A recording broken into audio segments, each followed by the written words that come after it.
Well, from the ballpark to the beach, we're taking you back today. Sharks and fish, some of the most colorful parts of the North Carolina beaches, but they are moving and changing as our oceans warm. Fox 46 meteorologist Elisa Raffa live at Wrightsville Beach with these shark tales. Elisa, you were entertaining me with these earlier. Some fascinating information you've been learning here. What you got for us today? I'm glad you're enjoying learning with me because I've learned so much and I'm so grateful to be able to share that with you guys. We're here at a pier at Wrightsville Beach. We were just talking to a couple of fishermen down at the end of the pier. They were telling me, you see those extra long fishing rods? That's because they're trying to catch some really big fish, like on the order of 30, 40, 50 pounds. That's the type of fish that they're catching on the end. One of the fishermen was telling me just last week, one of the guys had like an 8-foot tiger shark here. They're saying this is a good day for some Spanish mackerel because of the wind direction.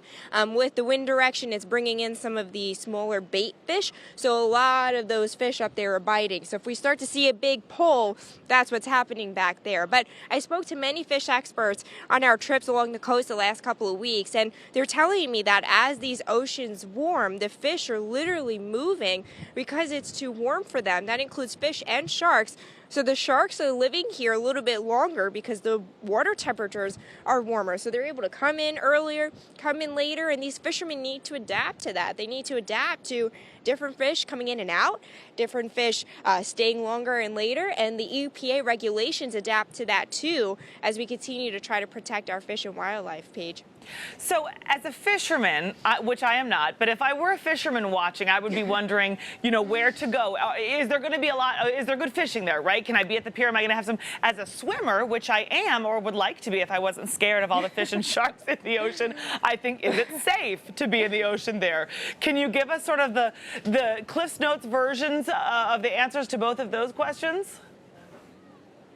Yeah, they're telling me that they're having a really good day at the pier here. And a lot of the fishermen that I spoke to say the best way to keep up with the changes is to stay informed, take classes, keep up with North Carolina conservation, and just know what's what, know the changes to the fishing season and limits and things like that. That will help you kind of know what you're going for when you go in for that catch. As far as you as a swimmer, the good news is sharks, you'll learn tomorrow, will hate people. Sharks know that you're a person, they know you're not a fish, and they know that they don't want to eat you. They have really good senses of smell and vision and sight. They can even sense electromagnetism. So they know, that's not a fish, I gotta go the other way because that's not my dinner. When there are shark encounters, they're usually just spooked and the water's too cloudy or loud or things like that, and they're a little kind of thrown off. But so good for a swimmer. The fisherman, you gotta keep taking your classes and stay up to date. Paige?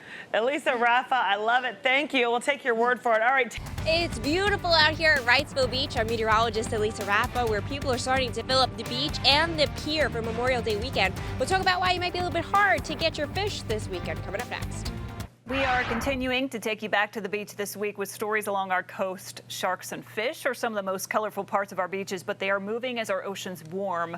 Fox 46 meteorologist Elisa Raffa is live at Wrightsville Beach with these shark tales for us. Elisa, have you seen any while you've been out there? Lindsay, literally 2 seconds before we came to your TV screens, one of the fishermen that we've been talking to passed by and he said, there's a hammerhead over there if you want to go look. I was like, really? Should we stay here or should we go closer to the hammerhead shark?